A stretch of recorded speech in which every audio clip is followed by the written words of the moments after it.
क्या आपने ऐसी कभी दुनिया देखी है जो बहुत ही ज़्यादा खूबसूरत हो, जहाँ पवित्रता की नदियाँ बहती हों, जहाँ पे हर चीज़ में सच्चाई हो, वातावरण में भगवान की स्टोरीज हों, दिव्यता हो, भगवत कृपा की वर्षा हो रही हो?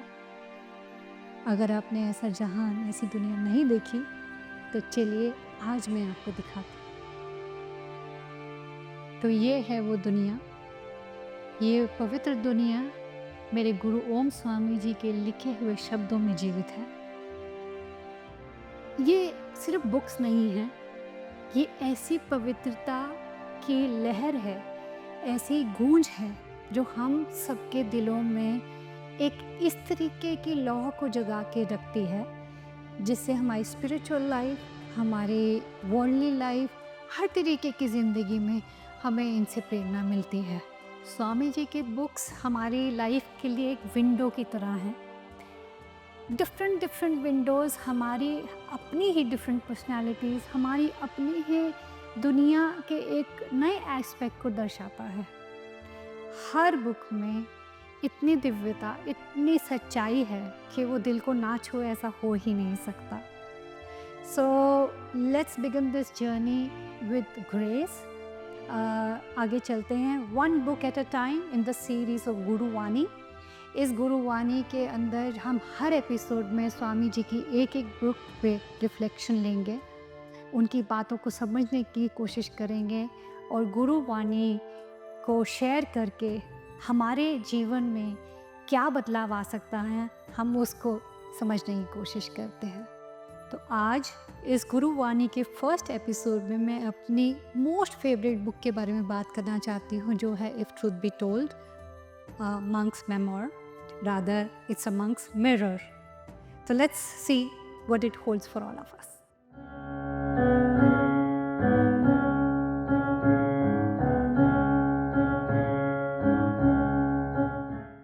वैसे तो मेरी इतनी सत्ता नहीं है कि मैं स्वामी जी के द्वारा जो लिखी हुई बुक्स हैं, उनके शब्दों पे कुछ बोल सकूं।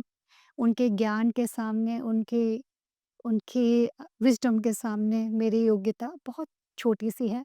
मगर फिर भी जो भी है, मैं अपने खुद की फीलिंग्स और एक्सपीरियंसेस को आपके साथ शेयर करना चाहती हूँ।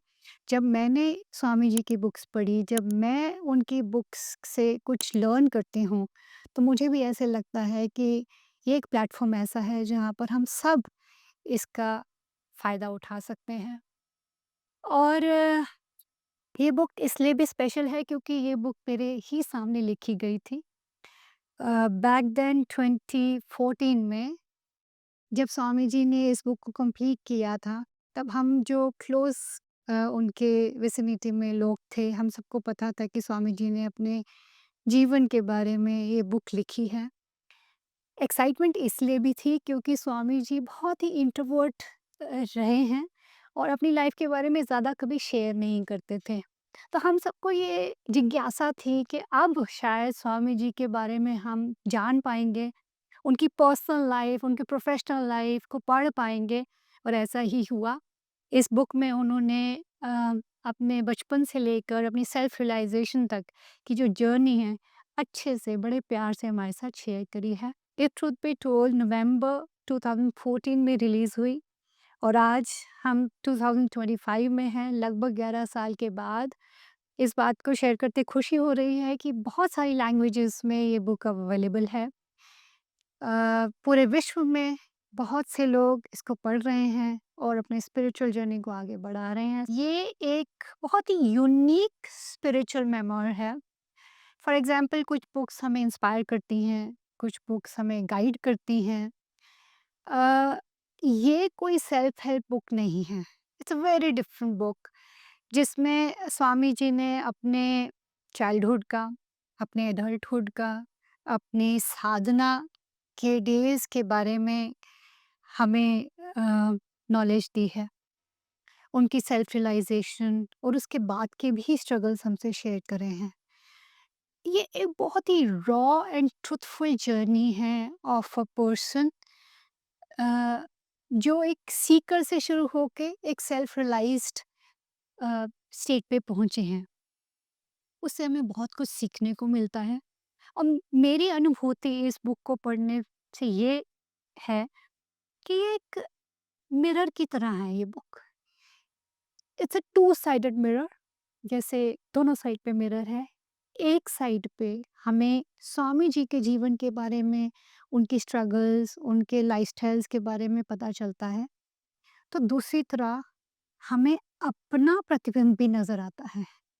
एज़ अ सीकर जो हमारे अपने सेल्फ डाउट्स रहते हैं, हमारी जो अपनी तकलीफ़ें रहती हैं, हमारी जो अपनी तलाश है, जो हम ढूँढ रहे हैं बाहर की दुनिया में ताकि हम अंदर जा पाएँ, वो सब वो प्रतिबिंब भी हमें इसमें मिलता है। So it's a beautiful memoir, I would call a mirror. जब हम बुक के सेकंड चैप्टर तक पहुंचते हैं, तभी हमें ये समझ आ जाता है कि ये एक ऑर्डिनरी बुक नहीं है।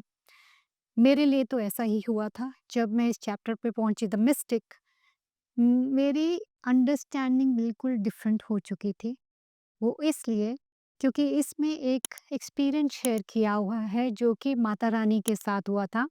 माता रानी स्वामी जी की मदर हैं, जिनको हम प्यार से माता रानी बुलाते हैं। उन्होंने अपना एक एक्सपीरियंस इसमें शेयर किया है कि जब अभी स्वामी जी का जन्म भी नहीं हुआ था, उनके गाँव में पटियाला में एक संत आए थे। वो संत पहुँचे हुए संत थे, जो कि कभी सोते नहीं थे, बहुत ही कम बोलते थे। तो माता रानी उनके दर्शन लेने के लिए उनके पास गई थीं। जैसे ही उन्होंने माता रानी को देखा, उनको देखते ही उन्होंने बोला कि आपके घर बहुत ही जल्दी एक पवित्र आत्मा का जन्म होने वाला है। One of us is coming on this earth after a long time, a saint. Mata Rani ये सुनकर थोड़ा घबरा गई क्योंकि तब तक उनकी फैमिली कंप्लीट हो चुकी थी एंड थर्ड चाइल्ड के लिए वो रेडी नहीं थे। मगर वो संत ने इतनी कन्विक्शन से उनको ये बात बताई कि डिनाइल का कोई चांस नहीं था। उन्होंने ये भी बोला कि जब उस पवित्र आत्मा का जन्म होता है, मेरी तरफ से उनके लिप्स पर तुलसी लीव्स को टच कर दीजिएगा, ये मेरी तरफ से एक ऑफरिंग होगी। माता रानी के माइंड में इस थॉट को लेके रेजिस्टेंस तो थी, मगर वो उनको कुछ बोल नहीं पाए। उस रेजिस्टेंस को रीड करते हुए संत ने फिर से बोला कि पुत्री, इसको आप रेजिस्ट मत कीजिए क्योंकि you are just a medium. जिन्होंने आना है वो तो आकर ही रहेंगे। And this is what happened. So see, Swami ji की जर्नी तब स्टार्ट नहीं हुई जब उनका इस पृथ्वी पे जन्म हुआ। स्वामी जी की जर्नी तब से स्टार्ट हो चुकी थी जब से हम किसी को पता भी नहीं था।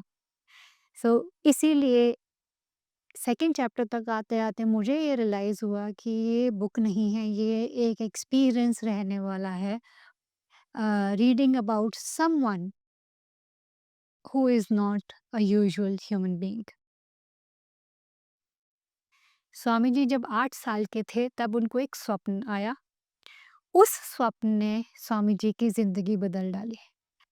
वो स्वप्न था जब महादेव खुद उनसे मिलने आए और उनसे कहा, I have come here to see you. वो स्वप्न स्वामी जी के अंदर इतनी डीपली रूटेड हो गया जैसे कि एक सीड को बोया जाता है। उस दिन, उस क्षण से जो स्वामी जी के अंदर लॉन्गिंग पैदा हुई, उसी लॉन्गिंग ने उनको अपनी सेल्फ रियलाइजेशन की तरफ बढ़ने पे मजबूर किया। कुछ साल बीते, अब स्वामी जी 10 साल के हो गए थे। उस स्वप्न के बाद स्वामी जी के अंदर कुछ परिवर्तन आने स्टार्ट हो गए। बाहर से तो वो खुश नज़र आते थे बट अंदर से उनकी रेस्टलेसनेस बढ़ रही थी। वो फिर से भगवान से मिलना चाहते थे, बट इस बार स्वप्न में नहीं, फुल कॉन्शियसनेस में। दिन रात वो बस इसी चीज़ को सोचते रहते थे कि कब मुझे भगवान फिर से मिलेंगे। वो भगवान के बारे में नहीं जानना चाहते थे, वो खुद भगवान को जानना चाहते थे। उनके मन में बहुत सारे प्रश्न थे जो कि उनको लगता था सिर्फ भगवान ही उनका आंसर दे सकते हैं। एक छोटे बालक के मन में जो 10 साल के थे, उनके प्रश्न बहुत डीप थे। जैसे कि ये दुनिया ऐसी क्यों है जैसी है? मैं ऐसा क्यों हूँ जैसा हूँ? लोग बीमार क्यों पड़ते हैं? ऐसा क्यों है कि कुछ लोगों के पास घर है तो कुछ लोग फुटपाथ पे सो रहे हैं? लोग क्यों चले जाते हैं? लोग मरते क्यों हैं? इन सब सवालों को जब वो अपने से बड़े लोगों के पास लेके जाते थे, उनके पास कोई उत्तर नहीं होते थे। वो इन्हीं प्रश्नों के उत्तर को ढूँढते-ढूँढते धीरे-धीरे स्पिरिचुअल टेक्स्ट के पास पहुँचे। एस्ट्रोलॉजी, न्यूमरोलॉजी और इसी तरीके की एसोटेरिक सब्जेक्ट्स की तरफ उनका झुकाव बढ़ना शुरू हो गया। और टीनेज में ही वो बहुत ही वेल नोन एस्ट्रोलॉजर्स में से एक थे। उनके प्रेडिक्शंस बहुत ही प्रिसाइज़ होती थी, बहुत लोग उनसे मिलने आते थे। एंड यही एक यूनिक बात है कि इतने कम आयु में स्वामी जी की जो जिज्ञासा थी, वो उनको कहाँ से कहाँ लेके गई और भगवान के प्रति जो उनका खिंचाव था, वो दिन बर दिन और बढ़ता गया। वो 2 तरीके के वर्ल्ड्स में रह रहे थे, एक तो दुनियावी में, एक अपने ही अंतर्मन में। मूविंग फॉरवर्ड 18 साल की उम्र में स्वामी जी ऑस्ट्रेलिया के लिए यहाँ से निकले। वहाँ जाके उन्होंने अपनी पढ़ाई ख़त्म करी, मास्टर्स डिग्री ली। धीरे-धीरे उन्होंने अपनी टेक कंपनीज़ भी डेवलप करी, जिसके अंदर उनको बहुत सफलता भी मिली। मिड 20s में ही वाज़ अ मिलियनेयर, जो कि आजकल के युवा सोच भी नहीं सकते। And he was very successful. उनके पास सब कुछ था, वेल्थ थी, रिकॉग्निशन थी, पोज़ीशन थी, फ़ेम था, एवरीथिंग। मगर उनके अंदर की जो एम्प्टीनेस थी, वो फिर भी रह गई। तभी उन्होंने ये बात तय कर ली थी मन ही मन कि अगर मुझे इस वर्ल्डली लाइफ़ में वो आनंद नहीं आता है, तो मैं 30 साल की उम्र के बाद अपनी खुद की जर्नी के लिए आगे बढ़ूँगा, अपना सत्य खुद ढूँढने के लिए निकलूँगा। जब उनका वर्ल्डली लाइफ में दिल नहीं लगा, लेट 20s में स्वामी जी इंडिया वापस आ गए और एट द एज ऑफ 30 उन्होंने जो मन ही मन अपने आप को प्रॉमिस किया था, उसको वो पूरा करा। अपने ट्रुथ को ढूँढने के लिए, भगवान को ढूँढने के लिए उन्होंने एक दिन बस ये डिसाइड किया कि वो इस दुनिया को रेनाउंस करना चाहते हैं। मार्च 2010 में वो एक साइबर कैफ़े गए। उन्होंने एक ईमेल ड्रॉप करी अपने सब लव्ड वन्स को कि वो अपने स्पिरिचुअल जर्नी के लिए आगे बढ़ना चाहते हैं, जिसके लिए उनको जाना था। वो ईमेल इस बुक में है, आप उसको ज़रूर पढ़िएगा क्योंकि उससे भगवान के प्रति और अपने स्पिरिचुअल जर्नी के प्रति जो डेडिकेशन है ना, वो हर शब्द में नज़र आती है, हर शब्द में फ़ील होती है। स्वामी जी जब यहाँ से गए, वो सीधा बनारस पहुँचे। वाराणसी में उनको उनके गुरु मिले, जिनसे उनको दीक्षा भी प्राप्त हुई, संन्यास दीक्षा। शुरू में सब कुछ ठीक था मगर धीरे-धीरे जो स्वामी जी ने हमारे साथ शेयर किया है कि उनकी हार्डशिप्स उस आश्रम में बढ़ती गईं। एंड ट्रस्ट मी, जब आप ये बुक पढ़ेंगे, आपके लिए ईज़ी नहीं होगा वो पढ़ना। क्योंकि ऐसा लगता नहीं है ना कि हम किसी ऐसे स्थान पे हैं जहाँ हम भगवान को ढूँढने निकले हैं और हमारे पथ पे इतनी मजबूरियाँ, इतनी हार्डशिप्स होंगी। तो स्वामी जी ने जो हमसे साझा किया है, मैं तो सोचती हूँ कि 1% भी नहीं है जो उन्होंने सच में जो उनके साथ रियलिटी में हुआ होगा। अ, उन्होंने इलनेस भी देखी, वो बीमार भी हुए और वो जो कहते हैं ना एक रोमांटिसिज्म होता है टुवर्ड्स स्पिरिचुअल लाइफ, एक फैंटेसी वर्ल्ड होता है। स्वामी जी का भी वो जो फैंटेसी वर्ल्ड था ना, सारा क्रम्पल होके नीचे आ गया। वो क्या रह गया? सिर्फ एक बेयर रॉ रियलिटी रह गए स्वामी जी और उनके साथ उनके माँ को पाने की इच्छा और उनका एक संकल्प। जब स्वामी जी को उस आश्रम में भगवत प्राप्ति के लिए कंड्यूसिव एनवायरनमेंट नहीं मिला, वो शांति, वो सॉलिट्यूड नहीं मिला जो वो चाहते थे, तो वो एक दिन हिमालयस की तरफ निकल पड़े। बद्रीनाथ जा पहुँचे, ये सोचकर कि वो उस एकांत में बस अब भगवान का ही चिंतन करेंगे और भगवान को ही पुकारेंगे। सबसे पहले उन्होंने एक बहुत छोटी-सी केव चूज़ करी, जिसके अंदर कुछ समय का उनका अंतराल था और उन्होंने साधना करी। फिर वो आगे बढ़े और घोर जंगलों में भी जाके उनकी साधना रही। इस बुक में बहुत ही डिटेल में लिखा हुआ है कि कहाँ वो रहे, कौन उनको वहाँ लेके गया, कैसे उनको वो जगहें मिली एंड किस तरीके की डिफ़िकल्टीज़ उन्होंने फेस नहीं करी। इतनी ठंड में वो हताश नहीं हुए, घोर जंगलों में अ, बर्फीली पहाड़ियों में, जंगल में जो जंगली जानवर थे, उनके बीच में रहकर भी जो स्वामी जी ने तपस्या करी है, जिस डिसिप्लिन से भगवान को पुकारा है, वो तो पढ़ने लायक है। इसीलिए मैं एक सिंसियर रीडर की रीडिंग को स्पॉइल नहीं करना चाहती। मैं डिटेल में नहीं बताऊँगी और कि इस बुक में और क्या-क्या लिखा है। बहुत सी ऐसी चीज़ें हैं जो बहुत इंट्रिगिंग है। जैसे बचपन में उनका एक साधु संत को मिलना जिन्होंने सियार सिंगी दिया। किस तरीके से उनकी एक भैरवी माँ से पहली बार मुलाकात हुई हिमालयाज़ में और उनके द्वारा दी गई जो साधना थी वो कैसे पूरी पूरी हुई। ये सब तो आप खुद पढ़ेंगे तो आपको पता चलेगा कि मैं क्यों नहीं बता रही हूँ। क्योंकि फिर एक वो स्पॉइल हो जाता है ना रीडिंग एक्सपीरियंस। बट इतना मैं ज़रूर बताऊँगी कि by the end of this book आपको ये पढ़ के बहुत ही अच्छा लगेगा, सुकून मिलेगा कि अंततः स्वामी जी को भगवान के दर्शन हो ही गए। फ़रवरी 2011 में साक्षात माँ जगदम्बा का प्राकट्य हुआ। स्वामी जी को उनका दर्शन हुआ, वो उनकी गोद में खेले, वो उनसे बातें भी करी उन्होंने, उनको छुआ एंड बहुत कुछ ऐसा हुआ जो कि उन्होंने हमारे साथ बहुत ग्रेसफुली शेयर किया है और इस बात के लिए मैं बहुत-बहुत थैंक यू करती हूँ स्वामी जी का, क्योंकि ये छोटी बात नहीं है।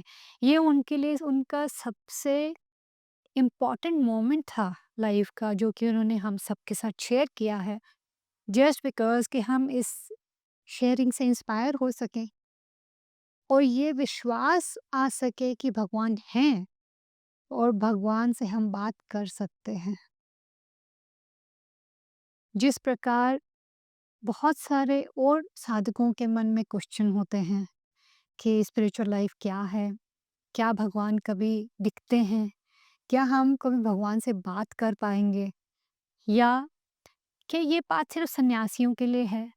एक गृहस्थ जीवन में रहकर भी क्या एक इंसान अपने इष्ट के करीब हो सकता है? क्या हार्डशिप्स ऐसी हैं जो एक स्पिरिचुअल सीकर की लाइफ में आ सकती हैं? मेरे भी मन में ये सभी क्वेश्चन्स थे। तो ये जब मैंने बुक पढ़ी तब मेरी सन्यास में दीक्षा नहीं हुई हुई थी। तब मैंने इस बुक को बहुत ही डिफरेंट माइंडसेट से पढ़ा था और मैं आपको से दोनों के बारे में बात करूँगी।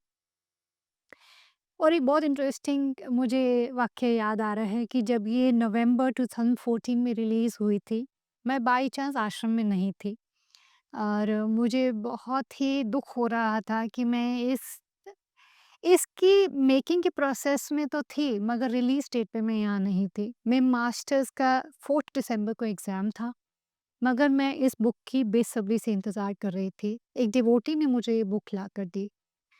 ये बुक मुझे रात को 8 बजे हाथ में मिली एंड ट्रस्ट मी मैं इतनी कोई फ़ास्ट रीडर नहीं हूँ, बट ये एक पहली ऐसी बुक थी, जिसको मैंने 8 बजे शुरू किया और सुबह 4 बजे तक मेरी 80% बुक कंप्लीट थी। इसके बीच में मैंने सिर्फ़ एक डिनर ब्रेक लिया था। वो इसलिए नहीं क्योंकि ये स्वामी जी की बुक थी। ये इसलिए भी क्योंकि इसमें इतनी सच्चाई, इतनी गहराई थी कि मेरे से ये बुक रखी ही नहीं गई।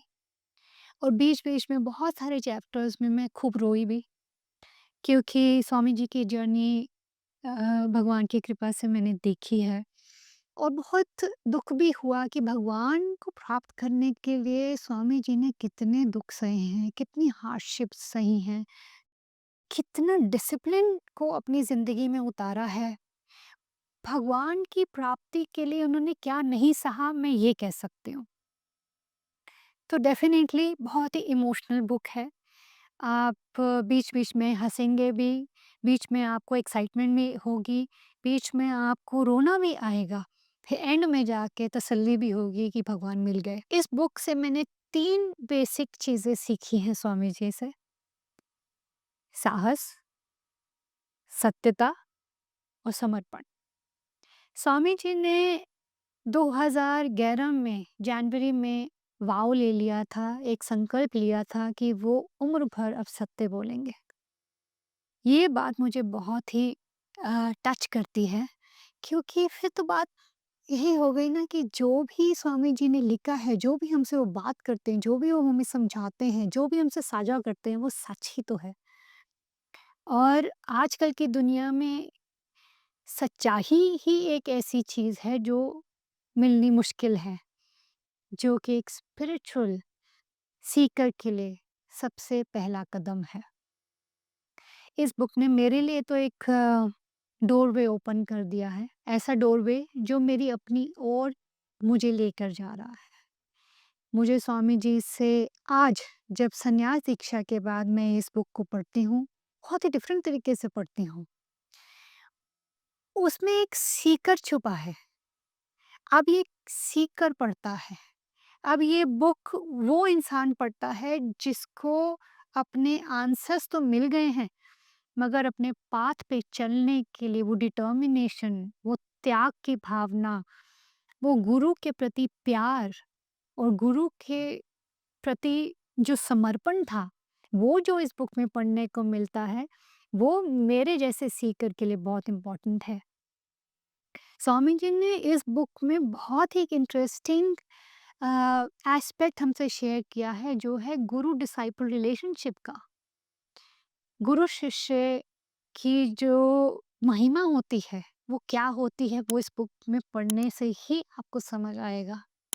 स्वामी जी ने हमसे साझा किया कि वो जब अपने गुरु के सानिध्य में बैठते थे, वो जी बाबा के सिवा और कुछ कहते नहीं थे। सो ये जो उनकी डिटर्मिनेशन, त्याग की भावना, गुरु के प्रति प्रेम, भगवान के प्रति प्रेम और जो डेडिकेशन है, ये मैंने तो आज तक ना किसी में देखी है, ना आज तक सुनी है। इसीलिए मेरे लिए ये बुक बहुत ही स्पेशल है और ट्रुथ से भरी हुई है। अ, उम्मीद करती हूँ जितनी ट्रांसफॉर्मेशन इस बुक के थ्रू मेरी लाइफ में हुई है, वैसी ही ट्रांसफॉर्मेशन आप सबकी ज़िंदगी में भी हो। जय श्री हरि।